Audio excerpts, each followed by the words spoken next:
গোপন সূত্রে খবরের ভিত্তিতে দিনহাটা নয়ারহাট ফাঁড়ির পুলিশ প্রায় 10,000 ইয়াবা ট্যাবলেট সহ এক ব্যক্তিকে গ্রেপ্তার করেছে। পুলিশ জানিয়েছে দ্বিতীয় ব্যক্তির নাম জাফরউদ্দিন মিয়া। কোচবিহার পুলিশ সুপার দ্যুতিমান ভট্টাচার্য সাংবাদিক বৈঠক করে জানান যে পুলিশ জানতে পারে জাফরউদ্দিন মিয়া বালাকান্দি এলাকার নিজের বাড়িতে ইয়াবা ট্যাবলেটের অবৈধ কারবারি চালাচ্ছে।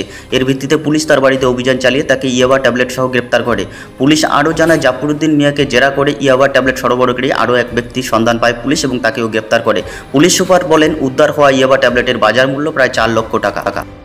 আপনারা জানেন যে কোচবিহার জেলা পুলিশ ধারাবাহিকভাবে ড্রাগসের বিরুদ্ধে অভিযান চালাচ্ছে। কয়েকদিন আগে আমরা একটি ড্রাগ বার ধরেছিলাম কোতোয়ালি থানা এলাকার মাকপাড়া। সেই রকমভাবে আমাদের কাছে আরেকটা ইনফরমেশন ছিল যে সাহেবগঞ্জ থানা এলাকাতেও এরকম যে ইয়াবা ট্যাবলেট বা ট্রান্সফার ইত্যাদি নিয়ে ড্রাগ বার মতো চালানো হচ্ছে। সেভাবে 29 তারিখে আমাদের একটি গোপন অভিযানে সাদ্দাম হোসেন 37 বছর বয়স গোবরাচালার বাসিন্দা তাকে আমরা গ্রেপ্তার করি।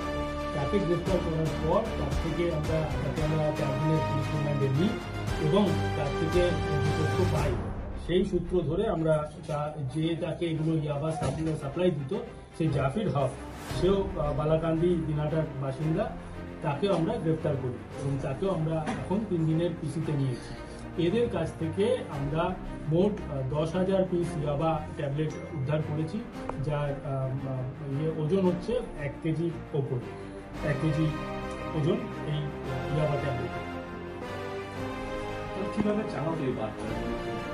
এটা আমরা অনেক জায়গাতেই দেখছি, কারণ বাড়িতে যেহেতু এই নেশার বস্তুগুলো খুব ছোট আকৃতির, এগুলো ধরা করা খুব মুশকিল, তো সেই জন্য এই জায়গাতে এগুলো আমাদের ব্রেথ অ্যানালাইজারে ধরা পড়ে। এবার এইসব জায়গাগুলোতে সুযোগ নিচ্ছে যে একটা কারো বাড়িতে ভালোভাবে ঠিকঠাক তারা গোপনে এগুলো নেশার দ্রব্য ব্যবহার করছে। তো এইগুলো বিভিন্ন জায়গায় যেখানে হচ্ছে আমরা তার মধ্যে ভালোভাবে করবো। বাজার মূল্য কত? 4 লাখ টাকা।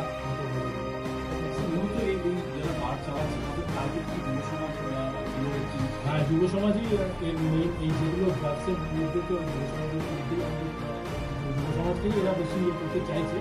আমরা সেই জন্য ধারাবাহিকভাবে অভিযান হয়েছে, সেগুলো এখনই আমরা তদন্ত হয়েছে, আমরা এখন বলছি না সেটা থেকে নিয়েছিল বা যায়।